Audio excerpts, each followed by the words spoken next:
पाद मारने वाला ससुराल। तोलमपुर में रीमा नाम की एक खूबसूरत लड़की रहा करती थी। उसका रहन सहन, फैशन स्टाइल सब कुछ हाई क्लास था। उसे महक वाली चीजों से काफी प्यार था और गंदी बदबूदार चीजों से खूब घिन आती थी। उसकी अलमारी तो तरह तरह के परफ्यूम्स की बोतल से भरी हुई रहती थी। उसकी एक अमीर लड़के रौनक के साथ शादी हो जाती है। शादी से गृह प्रवेश तक तो सब ठीक था, लेकिन शादी के बाद जब रीना अपने ससुराल में आती है, तब वो देखती है कि उसका पति, सास सुहासिनी और ससुर जितेंद्र तीनों एक नंबर के पदौड़े होते हैं। आप सबके लिए मैंने खास गैस फ्री और कोलेस्ट्रॉल फ्री खाना बनाया है। अरे ये क्या? रीना देखती है कि उसके ससुराल वाले तेल मिर्च और मसाले वाला खाना खा रहे हैं और पाद मार रहे हैं। ये सब क्या चल रहा है? आप लोग ये गैस वाला तला हुआ खाना खा रहे हो और पाद मार रहे हो। छी! अरे रीना चिल, पाद मारना नेचुरल है, इसमें क्या चीचू करना। आजा बहू, लगे हाथ तू भी गटक ले 5-6 समोसे। चौरसिया के यहाँ से आए हैं, एकदम मजेदार हैं। और ये आलू प्याज के पकोड़े भी लो, हरी चटनी के साथ बहुत ही स्वादिष्ट लगते हैं। यक! नो नो, मुझे इन सब की खुशबू से और पाद की बदबू से बहुत घिन आती है। I just hate it.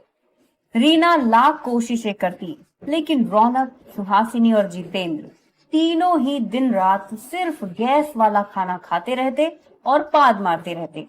Reena इस सब से काफी परेशान होने लगती है। एक दिन जब वो बाहर से घर पर आती है, तब देखती है कि पूरे घर में सिर्फ पाद की ही गंदी बदबू है। ये क्या है? पूरे घर में पाद की बदबू फैली हुई है। इससे बेहतर तो गटर की बदबू है। मेरा तो जीना दुश्वार हो गया यहाँ। ओफो रीना, तुम भी ना। अब माँ और पापा को पाद मारने की आदत है और मैं भी उनका ही खून हूं ना, तो मेरे अंदर भी ये गुण आएंगे ही ना। रीना परेशान होकर सर पर हाथ रख देती है। वो बाद में अकेले में ये तय करती है कि बस बहुत हुआ, अब तो मैं इन तीनों को पाद मुक्त करके ही रहूंगी। कल ही आयुर्वेदिक मेडिसिन लाऊंगी। ये लोग अपनी चटोरापंती से बाज तो आएंगे नहीं, इसीलिए मुझे ही कुछ करना होगा अब। रीना आयुर्वेदिक दवाइयां लाती है और अपने परिवार वालों को देती है। ये लीजिए, ये दवाइयां खाइए, इनसे आप तीनों के नॉन स्टॉप पाद मारने पे फुल स्टॉप लग जाएगा। अरे ना ना बहू, हमें ना खानी है दवा। ये कहकर तीनों जोर से गंदी बदबू वाली पाद मारते हैं। ओह गॉड! कोई मुझे इन सब से बचाओ! इनके पाद की बदबू से घुट घुट कर कहीं मेरी जान ना चली जाए। मेरे तो भाग ही फूटे हैं जो मुझे एक पाद मारने वाला ससुराल मिला। फिर एक दिन रीना की सहेलियां उसे बिना बताए उसके ससुराल उससे मिलने आ जाती हैं। Oh hi Renu, how are you darling? शादी के बाद तो तू हमें भूल ही गई, इसीलिए हमने तेरी मम्मी से तेरे ससुराल का एड्रेस लिया और तुझे सरप्राइज देकर मिलने आ गए। ओह ग्रेट, आओ ना, मैं चाय नाश्ता लाती हूँ। चाय नाश्ता नहीं, हम तीनों को कॉफी पिला दे बहन। और तेरे घर में इतनी गंदी बदबू कैसे आ रही है? रुको, अभी रूम फ्रेशनर स्प्रे करती हूँ। रीना रूम फ्रेशनर स्प्रे छिड़कती है और फिर तभी वहां पर सुहासिनी आ जाती है और वो पाद मारती है। ओह नो आंटी जी, आपने इतना बड़ा बॉम्ब फोड़ा, शिट! सभी सहेलियां हंसती हैं और हंस हंस के रीना की निंदा करके वहां से चली जाती हैं। फिर वहां पर रौनक और जितेंद्र भी आ जाते हैं। तंग आ गई हूं मैं आप तीनों की इन घटिया हरकतों से। अरे पाद मारने का अवार्ड मिलना चाहिए आप तीनों को।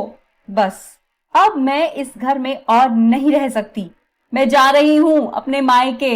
Enough now. रीना गुस्से से अपना सूटकेस पैक करने लग जाती है और तीनों ही घबरा जाते हैं। अरे बहू, ऐसा ना कर। अरे गलती हो गई हमसे। अरे घर छोड़ के मत जा बहू। अरे रीना बहू। रीना, रीना, आई प्रॉमिस, मैं पूरी अच्छी तरह से ट्रीटमेंट लूंगा। मैं ही क्या, हम तीनों तीनों दवाई लेंगे और गैस वाला खाना खाना भी छोड़ देंगे। हाँ हाँ, छोड़ देंगे। पक्का? खाओ भगवान की कसम। हाँ माय डियर धर्म पत्नी, भगवान कसम। हाँ हाँ मेरी प्यारी बहू रानी।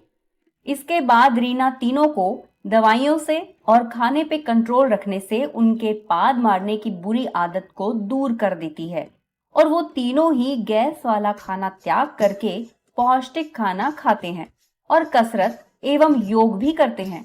और इस तरह पूरा परिवार हंसते गाते खुशी से एक साथ रहने लगता है।